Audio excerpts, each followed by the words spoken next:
Praise the lord. దేవుని నామానికి మహిమ కలుగును గాక. ఈరోజు దేవుని వాగ్దానము, నా కృప నీకు చాలును, బలహీనత యందు నా శక్తి పరిపూర్ణమగుచున్నది.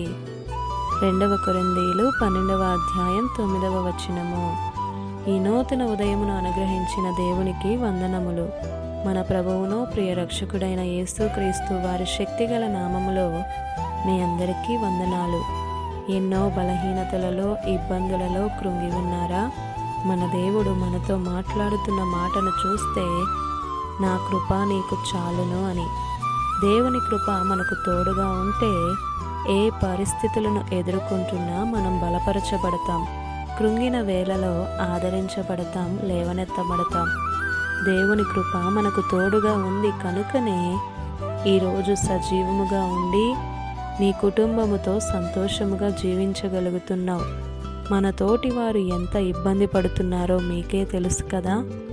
ఆనాడు పౌలు తన బలహీనతను బట్టి, ఈ ముళ్ళు నా దగ్గర నుండి తీసే ప్రభువా అని ప్రార్థిస్తున్నప్పుడు పౌలుతో దేవుడు అంటున్నాడు, నా కృప నీకు చాలు అని.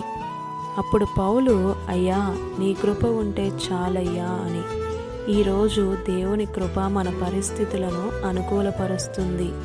అన్నిటి యందు మనము సర్వ సమృద్ధి పొందుకోవాలంటే దేవుని కృపే మనకు తోడుగా ఉంటుంది.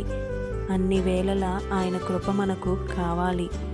సమయోచితమైన సహాయం మనం పొందుకోవాలన్నా, కనికరింపబడాలన్నా ఆయన కృపే. ఆయన మన మీద కనికరం చూపితేనే మనము దీవించబడతాం. మోషే అంటాడు, ఉదయమునే నీ కృపతో మమ్మను తృప్తిపరచయ్యా, మా దినములన్నీ సంతోషించెదము అని అడిగితే తృప్తిపరిచే దేవుడు మన దేవుడు. ఇది నా వాగ్దానం మీ అందరి జీవితాలలో నెరవేరాలని కోరుతూ, దేవుని సువార్త పరిచర్యలో మీ సహోదరి Prasanna. God bless you. Amen.